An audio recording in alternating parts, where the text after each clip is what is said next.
అందరికీ నమస్కారం అండి. ఇప్పుడు చెప్పబోయే కథ పేరు 6వ అంతస్తులో ప్రేమ. ఈ కథని రచించిన వారు హరీష్ గారు. ఇక కథలోకి వెళ్ళిపోతే, హాస్పిటల్ కింద పడి ఉన్న మధు బాడీని పరీక్షించిన డాక్టర్స్ స్పాట్ డెత్ అని డాక్టర్ చెప్పగానే అరవింద్ ఒక్కసారిగా ఏం మాట్లాడాలో, ఏం చెయ్యాలో అర్థం కాకుండా ఒళ్ళంతా చెమటలు పట్టాయి. కాసేపటి వరకు ఉన్న మధు ఇప్పుడు లేడు. చుట్టూ ఉన్న పబ్లిక్ని క్లియర్ చేశారు వార్డు బాయ్స్. మధు లేదన్న విషయం హరికి తెలిస్తే అంటూ ఏదో ఆలోచిస్తూ, ఏదో గుర్తొచ్చిన వాడిలా ఒక్క క్షణం ఆలస్యం చేయకుండా హరి రూమ్కి పరిగెడుతూ పైకి చూశాడు అరవింద్. కానీ అప్పటికే 3వ అంతస్తు నుండి మధు వంకే చూస్తూ, గుండెల్లో నుంచి ఉప్పొంగుతున్న బాధని, కళ్ళలో నుండి జలపాతంలో జారుతున్న కన్నీటిని తుడుచుకుంటూ 3వ అంతస్తు నుండి హాస్పిటల్ ఆఖరి అయిన 6వ అంతస్తుకి, ఎందుకు మధు నన్ను వదిలి వెళ్ళిపోయావు? నాలో ఉండే నా ప్రాణం ఇప్పుడు నాలో లేదు. మధు నీలో ఉంది. కానీ నువ్వే లేనప్పుడు ఇంకా నేనెలా ఉంటాను మధు? నీతో పాటే వచ్చేస్తాను అనుకుంటూ అలానే నడుచుకుంటూ పైకి వెళుతున్నాడు హరి. హరి ఏం చేయబోతున్నాడో అర్థమైన అరవింద్ నీళ్లు నిండిన కళ్ళతో పైకి వెళ్ళటానికి లిఫ్ట్ వద్దకి వెళ్ళాడు. కానీ అది పని చేయడం లేదు. మెట్లపై నుండి స్పీడ్గా పరిగెడుతున్నాడు. కానీ మొదటి అంతస్తులో ఉన్న అరవింద్ ఆ జనాన్ని తోసుకుంటూ ఎంత ఫాస్ట్గా 6వ అంతస్తుని చేరుకోవాలంటే కనీసం 9 నిమిషాలైనా పడుతుంది. కానీ ఆల్రెడీ 4వ అంతస్తు వరకు వెళ్ళిన హరి 6వ అంతస్తును చేరుకోవడానికి కేవలం 2 నిమిషాలు చాలు. అరవింద్ అందరినీ తప్పుకుంటూ ఇంకా 2వ అంతస్తుకి కూడా చేరుకోలేకపోయాడు. చావు బ్రతుకు రెండిట్లో బ్రతుకు నీతో అనుకున్న మధు, కానీ నువ్వే లేవు. అందుకే ఈ క్షణం నేను చావునే కోరుకుంటున్నా. వస్తున్నా మధు అంటూ బొరవెక్కిన గుండెతో, కంటి నుండి వర్షిస్తున్న జలపాతంతో మధు మరణించిందని హరి కూడా అదే హాస్పిటల్ 6వ అంతస్తుకి మధు గురించిన ఆలోచన బాధతో కూడిన హృదయంతో పైకి వెళుతున్నాడు. ఎలాగైనా హరిని కాపాడాలని అరవింద్ పైకి వెళ్ళటానికి ప్రయత్నిస్తూ వెళుతున్నాడు. ఈలోపే హరి 6వ అంతస్తుకి చేరుకున్న 6 నిమిషాల్లో అరవింద్ కూడా 6వ అంతస్తుకి చేరుకున్నాడు. ఎంతో కంగారుగా అరవింద్ చేరుకొని అక్కడ కనిపించిన దృశ్యాన్ని చూసి నమ్మలేకపోతున్నాడు. ఆశ్చర్యం. మధు, మధు, లెగు మధు, మధు నీకేమయ్యింది అంటున్నాడు హరి. 6వ అంతస్తులో అక్కడే స్పృహ తప్పి కింద పడిపోయి ఉంది ఎవరో అమ్మాయి. ఆ అమ్మాయిని మధు మధు అని అంటున్నాడు ఏంటి? మధు చనిపోయింది కదా, ఆ బాధలో వీడికి ఎవరినో మధు అనుకుంటున్నాడా అంటూ టెన్షన్ పడుతూనే బాధగా హరి ముందుకు వచ్చి హరిని ఓదార్చబోతూ తన ఒళ్ళో పడుకోబెట్టుకున్న అమ్మాయి వైపు చూసి నివ్వెరపోయాడు అరవింద్. ఆ అమ్మాయి ఎవరో కాదు, మధు. మధు సూసైడ్ చేసుకుంది. ఇంకా బాడీ కూడా కిందనే ఉంది. ఇంకా ఆ సంఘటన నుండి తేరుకునే లేదు. కానీ మళ్ళీ మధు ఇక్కడ ఉండడం ఏంటి? మతి పోతున్నట్లుంది అరవింద్కి. కింద ఉన్న బాడీ సూసైడ్ చేసుకున్న అమ్మాయి మధు. ఇక్కడ స్పృహ తప్పి పడిపోయున్న అమ్మాయి కూడా మధుని. ఒకేలా ఇద్దరు ఉన్నారా? ఒకవేళ ఇద్దరు ఒకేలా ఉన్నా కూడా ఇద్దరిలో అసలు మధు ఎవరు? అంత కన్ఫ్యూజ్గా ఉంది అరవింద్కి. అరవింద్ని చూసి, రే త్వరగా డాక్టర్ని పిలువు అంటూ హరి ఆ అమ్మాయిని తన 2 చేతుల్లోకి ఎత్తుకుని కిందకి పరుగు పరుగున తీసుకొచ్చేసరికి ఇంతలో డాక్టర్స్ కూడా వచ్చి తనని పరీక్షించి ట్రీట్మెంట్ అందించి, ఏం ప్రమాదం లేదు, ఏదో సంఘటన వల్ల చాలా డిస్టర్బ్ అయ్యి స్పృహ తప్పి పడిపోయింది, కంగారు పడాల్సిన అవసరం ఏమీ, 1 గంటలో తను స్పృహలోకి వస్తుంది. బట్ తను స్పృహలోకి వచ్చే వరకు తన వద్ద తన వాళ్ళు ఎవరైనా ఉండాలి అని చెప్పారు డాక్టర్. తను మాకు తెలుసు డాక్టర్, మేము ఉంటాము అని అన్నాడు హరి. అన్కాన్షియస్లో ఉన్న మధుని చూసి బాధతో అయోమయంగా ఉన్నారు ఇద్దరూ కూడా. ఒకే పోలికతో ఉన్నారు. ఇద్దరి డ్రెస్సింగ్ స్టైల్ కూడా ఒకేలా ఉంది. ఈ ఇద్దరిలో అసలు మధు ఎవరో తెలియడం లేదు. ఈ అమ్మాయి స్పృహలోకి వస్తే తప్ప ఈ ప్రశ్నకి సమాధానం తెలియదు అని అక్కడే వెయిట్ చేస్తూ ఆలోచిస్తున్నారు హరి అలాగే అరవింద్. 2 గంటల తర్వాత మెల్లిగా కళ్ళు తెరిచిన తను ఒక్కసారిగా మధు అని ఏడుస్తూ బెడ్ దిగి అక్కడి నుండి బయటికి వెళ్ళబోయింది.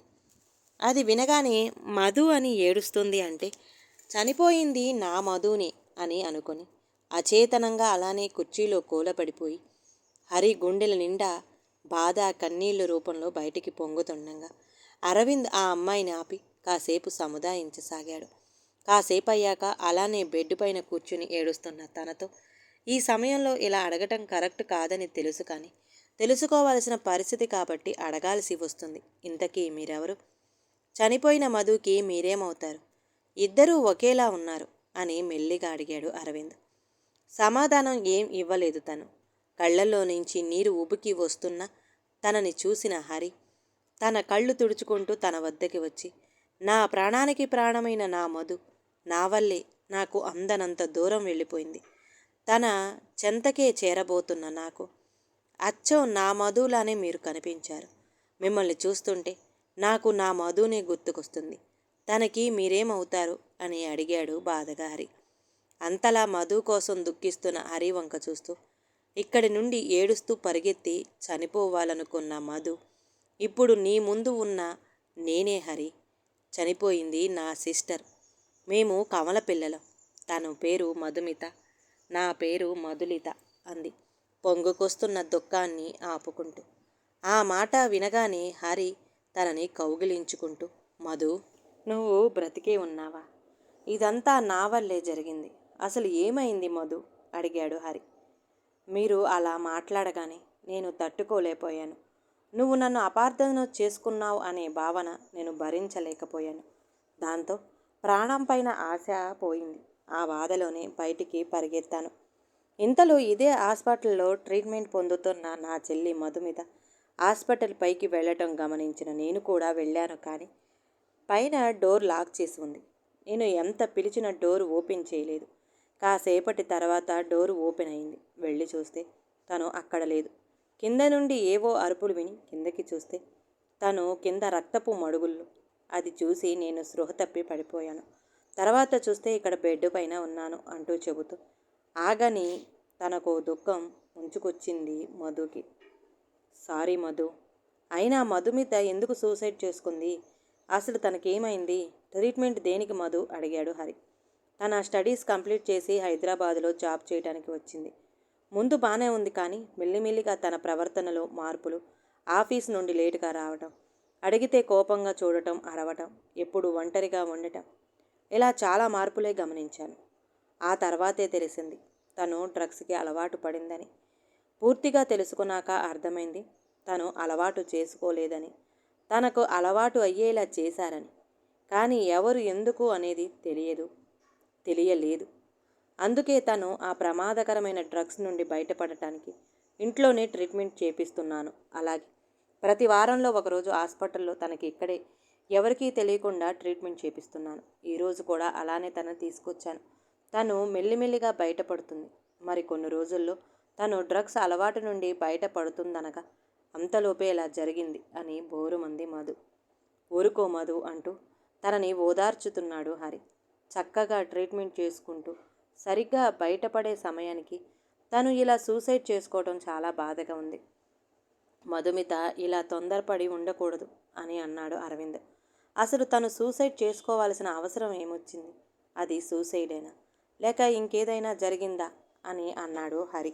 అది మేం చెప్తాం మిస్టర్ హరి అంటూ అప్పుడే అక్కడికి చేరుకున్న నలుగురు వ్యక్తులలో ఒకరు అనడంతో హరి, మధు, అరవింద్ ముగ్గురు ఆ వచ్చిన వారి వైపు చూశారు. నా పేరు మీకెలా తెలుసు అని అడిగాడు హరి. మీ పేరే కాదు, మీ ఇరువురి ప్రేమ, గత రాత్రి నీపైన జరిగిన మర్డర్ అటెంప్ట్ నుండి ఈరోజు సూసైడ్ చేసుకొని చనిపోయిన మధుమిత వరకు అన్నీ తెలుసు. ఇంతకీ మీరెవరు, పోలీసులా అని అడిగాడు అరవింద్. చెబుతాను, అన్నీ చెబుతాను. నా పేరు జగదీష్, స్పెషల్ టాస్క్ ఫోర్స్. వీళ్ళు మా ఆఫీసర్స్ అని చెబుతుండగా మరో ఇద్దరు ఆఫీసర్స్ ఒక వ్యక్తిని లోపలికి తీసుకుని వచ్చారు. అతన్ని చూపిస్తూ, వీడు మీకు తెలుసా అని అడిగాడు ఆఫీసర్. వాడిని చూసి తెలియదు అని అంది ముందుగా మధు. అదేంటి, వీడు శ్రీకాంత్ కదా, కానీ మధు తెలియదు అంటుంది అని మనసులో అనుకొని తను కూడా నాకు ఇతనెవరో తెలియదు సార్ అని అన్నాడు హరి. నాకు కూడా తెలియదు సార్ అన్నాడు అరవింద్ కూడా. అతన్ని చూసి ముగ్గురు కూడా తెలియదు అని చెప్పారు.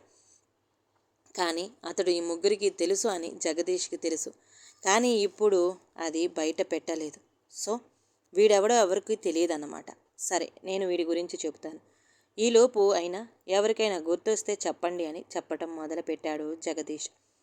వీడి పేరు శ్రీకాంత్. మధుమిత వర్క్ చేస్తున్న కంపెనీలో ఇతడు మేనేజర్. మధుమిత ఆ కంపెనీలో జాయిన్ అయిన తర్వాత అమ్మాయిల వ్యామోహం గల వీడి కన్ను తనపై పడింది. అమ్మాయిలు అంటే ఎంతో మోజుగల వీడేలాగైనా వారిని ఏదోలా ట్రాప్ చేసి లోబరుచుకునేవాడు. కానీ మధుమిత ఇతనికి లొంగకపోయేసరికి ఎలాగైనా తనని పొందాలన్న వాడి కోరికకి అవకాశం లభిస్తూ ఒకరోజు మధుమిత ఆఫీసులో పని ఒత్తిడి వల్ల కళ్ళు తిరిగి పడిపోయింది. అదే ఛాన్స్గా తీసుకునే ఇతడు డాక్టర్ని రప్పించి ఆఫీస్లోనే ట్రీట్మెంట్ చేయించాడు. అందరికీ అది మామూలుగానే కనిపించింది. కానీ అసలు జరిగింది ఏంటంటే ఆ వచ్చిన డాక్టర్ వీడి ఫ్రెండ్. సో మామూలు ట్యాబ్లెట్స్తో పాటు ఎవరూ కనిపెట్టలేకుండా ఉన్నటువంటి తయారు చేయబడిన డ్రగ్స్ కూడా అందులో భాగం చేశాడు. ఇవేమీ తెలియని మధు అవి వాడిన ప్రతిసారి ఏదో తెలియని మైకం కమ్మేసరికి అదే డాక్టర్ని కలిసి చెబితే మళ్ళీ కొన్ని మెడిసిన్స్ ఇచ్చి 1 వీక్ రెస్ట్లో ఉండాలని చెప్పడంతో తను అలానే చేసింది. ఆ 1 వీక్లో ఆ డ్రగ్స్ని తనకి తెలియకుండానే యూజ్ చేసేది. చివరికి తను తన ప్రమేయం లేకుండానే వాటికి ఎడిక్ట్ అయిపోయింది. చాలా రోజులుగా వాడటంతో ఒక్కరోజు అవి వాడకున్నా కూడా తనకి పిచ్చి పిచ్చిగా అనిపించేది. తానంతగా తనే వాటిని అడిగేలా చేశారు మధులితని. ఏ రోజు వాడకపోయినా కూడా తాను ఏం చేసేదో తనకే అర్థం కాకపోయేది. అలాగే అవి వాడాక మొత్తులో ఉన్నప్పుడు కూడా తనేం చేసేదో తను గ్రహించలేనంత స్థితిలో కూరుకుపోయింది. వాటి కోసం వీడు ఏం చెప్పినా కూడా అలానే చేసేది. అలా వీడు తన మొత్తులో ఉండంగా తనని శారీరకంగా అనుభవించేవాడు. ఆ మొత్తు ప్రభావంతో తను అడ్డు చెప్పకపోయేది. అలా ఒకరోజు తన ఫోన్లో తన సిస్టర్ మధులితను అంటే మీరు మధువు వైపు చూసి తనపైన కూడా అదే దుర్బుద్ధి కలిగింది. కానీ అప్పుడు మీరు మీ పేరెంట్స్తో పాటు వేరే ఊళ్ళో ఉన్నారు. ఎలాగైనా మధుమతిని అడ్డం పెట్టుకొని మిమ్మల్ని పొందాలని భావించి ఒకరోజు తను మధుమిత వర్క్ చేస్తున్న కంపెనీ మేనేజర్ని అని పరిచయం చేసుకుని మధుమిత ఇలా ఆఫీస్కి రావడం లేదని, తన ఫోన్ కాల్ రీచ్ అవ్వడం లేదని మొదలగు కొన్ని విషయాలు చెప్పి ఇక్కడికి వచ్చేలా చేశాడు. మధులిత ఇక్కడికి వచ్చాక తన చెల్లి పరిస్థితి చూసి ఆ పరిస్థితిలో తన ఈ ఊరు తీసుకువెళ్ళడం సరికాదని, పైగా తన పేరెంట్స్కి తెలిస్తే వారు తట్టుకోలేని భావించి తనని ముందుగా మామూలు స్థితికి తీసుకురావాలని, ఈ విషయం బయటపడకుండా ఉండేందుకు జాగ్రత్తలు తీసుకొని తనకి అదే అపార్ట్మెంటులో 7వ అంతస్తులో ఉంచి ట్రీట్మెంట్ చేయిస్తుంది. జగదీష్ మధుని చూస్తూ చెప్పాడు. కానీ మధులితకి తెలియని విషయం ఏంటంటే మధుమితని ట్రీట్ చేస్తున్న డాక్టర్ ఎవరో కాదు, ముందు మధుమితని ట్రీట్ చేసిన శ్రీకాంత్ ఫ్రెండ్.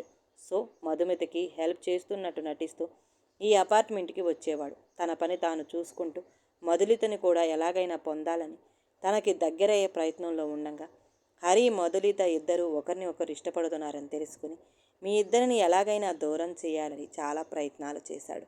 అప్పుడు హరి అడిగాడు జగదీష్ వైపు చూస్తూ మెల్లిగా, అంటే ఆ రోజు నేను ఫ్లాట్లో చూసింది, ఆ రోజు నువ్వు చూసింది ఈ మధుని కాదు, తన సిస్టర్ అయిన మధుమితని. డ్రగ్స్ కోసం తాను ఏం చేయడానికైనా సిద్ధం చేశాడు వీడు. అలా తను అంతలా అడిక్ట్ అయిపోయింది. అలాంటి స్టేజ్లో ఉన్నవారు డ్రగ్స్ కోసం మర్డర్ చేయమన్నా ఏమాత్రం వెనకాడరు. వారు మొత్తులో ఏం చేస్తున్నది వారికే తెలియదు. అలాంటిది ఇలా చేయడం మామూలే.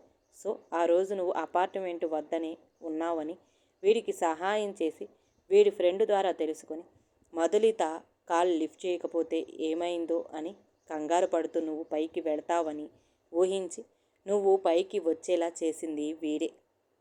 నిజానికి ఆ రోజు మధు నిద్రలో ఉండంగా తనకి క్లోరోఫామ్తో మొత్తు నిద్రలోకి జారుకునేలా చేసి ఆల్రెడీ డ్రగ్స్ తీసుకున్న మధుమితని నువ్వు వచ్చేటప్పటికి తనతో అలా ఉండటం వల్ల నువ్వు మధులిత అనుకునేలా చేశాడు. అప్పుడు నువ్వు మధుకి దూరం అవుతావు అని భావించాడు. కానీ అలా జరగలేదు. నువ్వింకా తనని ప్రేమిస్తూనే ఉన్నావని వీడి ఫ్రెండ్ తెలియజేయడంతో ఇలా ఇక కాదని నిన్ను చంపడానికే ప్లాన్ చేశాడు. వీడి ఫ్రెండ్తో కలిసి ఆ ప్లాన్లో భాగంగానే నిన్న రాత్రి నిన్ను తలపై కొట్టి పక్కనున్న కాలువలో పడేసి వెళ్ళిపోయారు. సరిగ్గా కాసేపటికి నీ ప్రియమిత్రుడు అరవింద్ నిన్ను గమనించి సమయానికి నిన్ను హాస్పిటల్లో జాయిన్ చేసి నీ ప్రాణాలు కాపాడారు అని చెప్పాడు ఆఫీసర్ జగదీష్. నీకు వీడు శ్రీకాంత్ ముందే తెలిసి మరి నాకెందుకు తెలియదని ఈరోజు చెప్పావు మధు అని అడిగాడు హరి కూల్గా. ఐఆమ్ సారీ హరి, ఆ రోజు తెలియదని చెప్పడానికి కారణం వీడి గురించి చెప్తే నీకు మధుమిత గురించి చెప్పాల్సి వస్తుంది. అలాంటి పరిస్థితుల్లో ఉన్న నా సిస్టర్ని చూస్తే మా ఇద్దరిని అపార్థం చేసుకుంటావని అబద్ధం చెప్పాను. ఈరోజు కూడా వీడు తెలీదు అని చెప్పడానికి కారణం శ్రీకాంత్ వైపు చూస్తూ వీడిని నా చేతులతో చంపాలని. మధుమిత ఇలా అవ్వటానికి కారణం వీడే అని తెలిసింది. వీడిని ఇలానే వదిలేస్తే మధుమిత లానే ఇంకా చాలామంది లైఫ్ని స్పాయిల్ చేస్తాడని చంపటానికి ప్రయత్నించి 2 సార్లు ఫెయిల్ అయ్యాను. మధుమితకు ట్రీట్మెంట్ చూపిస్తున్న డాక్టర్ వీడి ఫ్రెండ్ అని, మధుమిత నార్మల్ కాకుండా తనకి ఇంకా డ్రగ్స్ మోతాదు పెంచుకుంటూ పోతున్నాడని తెలుసుకున్న వీడికి తెలియకుండా తెలిసిన మరో డాక్టర్ సూచనలతో మధుమితకి ట్రీట్మెంట్ మొదలుపెట్టాం. కానీ వీడిని చంపటానికి తగిన సమయం కోసం ఎదురు చూస్తూనే ఉన్నాను. వీడిని చంపే ప్రయత్నంలో ఈ విషయంలో ఒకవేళ నాకేమైనా అయితే అమ్మా నాన్నలని జాగ్రత్తగా చూసుకోమని నా ఫ్రెండ్కి అన్ని విషయాలు చెప్పాను. అలాగే తెలియకుండానే నేను నీ ప్రేమలో పడిపోయాను. కానీ నాకు ఏమైనా జరిగితే నువ్వు తట్టుకోలేవని నాకు తెలుసరి. అందుకే నువ్వు ఉంటే నాకు ఎంత ఇష్టమున్నా కూడా నీ ప్రేమని కాదన్నాను. కానీ నిన్న రాత్రి నిన్ను చంపటానికి ప్రయత్నించారని ఈరోజు నాకు ఈ హాస్పిటల్కి వచ్చాకే తెలిసింది. నా వల్లే ఇలా జరిగిందని బాధపడుతూ ఇక నీకు అన్ని విషయాలు చెబుదామని జరిగినవన్నీ నీతో వివరించాలనుకొని వచ్చాను. కానీ నాకు ఆ ఛాన్స్ ఇవ్వలేదు. పైగా నువ్వు నన్ను అపార్థం చేసుకుంటున్నావని భరించలేక, ఆ సమయంలో బ్రతికే ఆశ లేక చనిపోవాలని బయటికి పరిగెత్తాను. ఆ తర్వాత జరిగింది నీకు తెలుసు అని బోరున విలపించింది మధు. తనని ఓదార్చుతున్నాడు హరి. ఇంతలో జగదీషు కల్పించుకుంటూ, అలాగే వీడు ఇల్లీగల్గా ఒక ఫార్మ్ కంపెనీ పేరుతో డ్రగ్స్ తయారీ అలాగే సంబంధించిన ముఠాలతో లింకుల గురించి మాకు ఇన్ఫర్మేషన్ రాగానే వీడి గురించి పూర్తిగా తెలుసుకున్నాం. అందులో భాగంగానే ఈ విషయాలు అన్నీ కూడా తెలిసాయి. ఈరోజు తెల్లవారుజామున వీడి ఇల్లీగల్ కంపెనీ నుండి భారీ మొత్తంలో నిషేధిత డ్రగ్స్ని తరలిస్తున్న సమయంలో పట్టుకున్నాం. కానీ వీడు తప్పించుకున్నాడు. ఇక్కడ ఉన్నాడని తెలుసుకుని వచ్చి అరెస్ట్ చేశాము. నా విషయంలో వీడి ఫ్రెండ్ వీడికి హెల్ప్ చేశాడు అని అన్నారు. ఎవరు సార్ అడిగాడు హరి. ఇంకెవరు, నీ ప్రియ మిత్రుడే అంటూ అరవింద్ వంక చూస్తూ అన్నాడు జగదీష్. అది విన్న వెంటనే షాక్ అయ్యారు హరి, మధు. ఏంటి సార్ మీరనేది? అరవిందా? వీడు నా బెస్ట్ ఫ్రెండ్ సార్. వీడెందుకు అలా చేస్తాడు? అవును సార్, మీరేదో పొరపడుతున్నారు. నా ఫ్రెండ్కి నేనెందుకు అలా చేస్తాను అని వాదించటం మొదలుపెట్టాడు అరవింద్. జగదీష్ చేయి లేచి అరవింద్ చెంపని చెళ్ళుమనిపించేసరికి తన 2 పళ్ళు రాలిపోయాయి. నీ ఫ్రెండ్ అరవింద్ అసలు పేరు ఆనంద్. ఈ ఆనంద్, శ్రీకాంత్ చాలా క్రితమే ఫ్రెండ్స్. డ్రగ్స్ డీలింగ్లో వీడికి సంబంధం ఉంది. శ్రీకాంత్కి అమ్మాయిలపైన ఉన్న ఆశని అరవింద్ క్యాష్ చేసుకునేవాడు. శ్రీకాంత్కి అమ్మాయిలని ఎరేసి డబ్బు పొందేవాడు. ఈ క్రమంలోనే శ్రీకాంత్ మధు గురించిన అన్ని విషయాలు వివరించి డబ్బు ఆశ చూపించేసరికి ఆశతో నీకు మధుని దూరం చేయడానికి వీడి అరవింద్ అలియాస్ ఆనంద్ సహాయ సహకారాలు ఉన్నాయి. అందులో భాగంగానే మధు శ్రీకాంత్తో బైకు పైన వెళ్ళింది అని, అపార్ట్మెంటులో ఇలా జరిగిందని చెప్పడం, మధు నీతో అన్ని విషయాలు చెప్పడానికని వస్తే తను చెప్పకుండా చేసి నీకు దూరం చేయడం కోసమే హరికి ఇందాక మధు వచ్చినప్పుడు తనని అన్నేసి మాటలన్న విషయం గుర్తుకొచ్చి అరవింద్ వైపు చూడగా తలదించుకొని నిలుచున్నాడు అరవింద్. ఒక బ్రదర్ ఫ్రెండ్ కాలేకపోవచ్చు, కానీ ఒక ఫ్రెండ్ బ్రదర్లా తోడుగా ఉంటారురా. అలాంటిది మన స్నేహానికి ఒక మాయని మచ్చని తెచ్చావు కదరా, చీ అంటూ అరవింద్ వంక చూస్తూ అన్నాడు హరి. మరి నన్నెందుకు హాస్పిటల్లో జాయిన్ చేసి కాపాడాడు సార్ వీడు?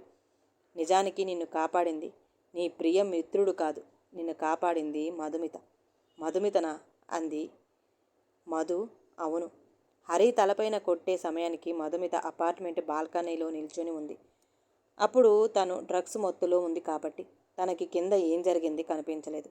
కానీ కాసేపటికి అప్పటికే ఆ మత్తు దిగుతున్న సమయంలో కిందనున్న నిన్ను గమనించి వెంటనే అంబులెన్స్కి కాల్ చేసి కొన ఊపిరితో ఉన్న నిన్ను బ్రతికించింది. నువ్వు చనిపోయావని భావించి అప్పటికే వెళ్ళిపోయాడు శ్రీకాంత్. అరవింద్కి ఈ విషయం తెలియదు.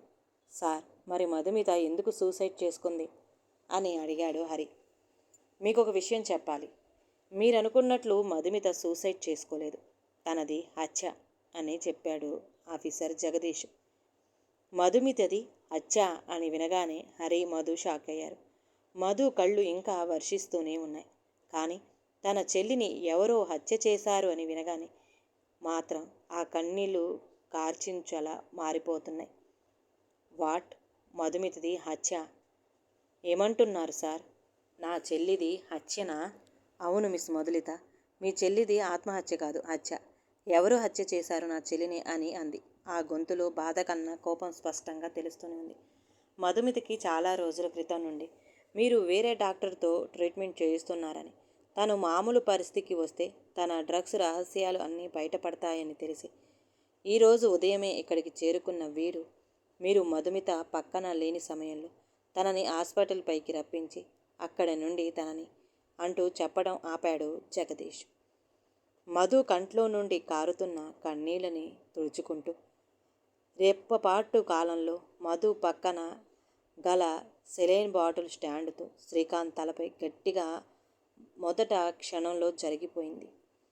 డ్రగ్స్ కేసులు ఇంకా 2-3 కేసులలో అరెస్ట్ అయ్యాడు అరవింద్. మరి శ్రీకాంత్ సార్ అని జగదీష్ని అడిగాడు మరో ఆఫీసర్. ఏముంది, తప్పించుకోబోతూ కింద పడి తలకి గాయమై కోమాలోకి వెళ్ళిపోయాడని రాసుకో అని అక్కడే బెడ్డుపై మధు సెలైన్ బాటిల్కి యూజ్ చేసే ఐరన్ స్టాండ్తో కొట్టడం వల్ల తలకి గట్టిగా తగలడం వల్ల కోమాలోకి వెళ్ళిన శ్రీకాంత్ వైపు చూస్తూ అన్నాడు జగదీష్. చూడండి, నిషేధిత డ్రగ్స్ వాడుతున్న మధుమిత గురించి సమాచారం మాకు తెలియజేయకుండా దాచినందుకు ఇప్పుడు అరెస్ట్ అయ్యి కోర్టులో మేము ప్రవేశపెట్టబోయే వ్యక్తిని గాయపరిచి అతను కోమాలోకి వెళ్ళటానికి కారణమైన మీపై చట్ట ప్రకారం చర్యలు తీసుకోవాలి. కానీ వీడు చేస్తున్న వాటి వల్ల ఎంతోమంది యువకులు తమ ప్రమేయం లేకుండా కొందరు వాటికి బానిసలుగా మారి మరికొందరు ఇలా ఎంతోమంది తెలిసిని వయసులో డ్రగ్స్ బారిన పడుతూ తిరిగి వారు సాధారణ పరిస్థితిలోకి రాలేక ప్రాణాలు కోల్పోతున్నారు. తన బంగారు భవిష్యత్తుని నాశనం చేసుకుంటున్నారు. దానికి కారణమైన ఇలాంటి వాళ్ళకి తగిన శిక్ష పడింది. కానీ చట్టాన్ని మన చేతుల్లోకి తీసుకోవడం సరికాదు. ఇంకెప్పుడు ఇలా చేయకండి. ఇక్కడి విషయం నేను చూసుకుంటాను. ఒకరంటే ఒకరికి చాలా ఇష్టం, ప్రేమ మీ కళ్ళల్లో నాకు కనిపిస్తున్నాయి. అలాంటి పరిస్థితుల్లో చూసినా కూడా ఈ అబ్బాయి నీకు ప్రేమించాడు. దానికి కారణం నీలో తన పైన ఉన్న ప్రేమని గుర్తించాడు కాబట్టి. మీ ప్రేమ ఎప్పటికీ ఇలానే ఉండాలి. అందుకే స్వయంగా నేను అన్నీ వివరించి చెప్పడానికి కారణం అని అన్నాడు special task force officer Jagadish. 1 సంవత్సరం తర్వాత అచ్చం నీ చెల్లి మధుమితలా ఉంది నా మనవరాలు అంటూ అదే హాస్పిటల్లో ఆ రోజే హరి మధుకి జన్మనిచ్చిన పాపని ఉయ్యాలలో నుండి ఎత్తుకుంటూ నా కూతురి మధుమిత మళ్ళీ నీ కడుపులో జన్మించింది అని అన్నారు మధు వాళ్ళ అమ్మ నాన్న. మధు ఎంతో సంతోషంగా ఉంది తన పాపని చూస్తూ, తనలో తన చెల్లిని చూస్తూ. ఈ జీవితంలో తోడుగా మనసుకి పంచిన ప్రేమగా నువ్వు నా జీవితంలోకి వచ్చావు. అది నేను అందుకున్న అపురూపమైన బహుమతి మధు అంటూ మధు చేతిని తన చేతిలోకి తీసుకుని తన నుదుటిపైన ముద్దు పెడుతూ అన్నాడు మధు పక్కనే హాస్పిటల్ బెడ్ పైన కూర్చున్న హరి. ఎంతో ప్రేమగా తన శ్రీమతి అయిన మధుతో ప్రేమలో ప్రే అంటే ప్రేమించటం, మా అంటే మర్చిపోవటం కాదు. ప్రేమించటానికి హృదయం కావాలి. ప్రేమించబడటానికి ఆ హృదయాన్ని అర్థం చేసుకునే మనస్తత్వం ఉండాలి. ఈ రెండూ ఉన్నవారు ప్రేమలో తప్పక విజయం సాధిస్తారు. ఈ కథ కనుక నచ్చితే ప్లీజ్ అండి లైక్ చేయండి. అలాగే ఛానల్ని సబ్స్క్రైబ్ చేసుకోవటం మాత్రం మర్చిపోమాకండి. మీ విలువైన అభిప్రాయాన్ని కామెంట్ బాక్స్లో కామెంట్ చేయండి. అందరికీ ధన్యవాదాలండి.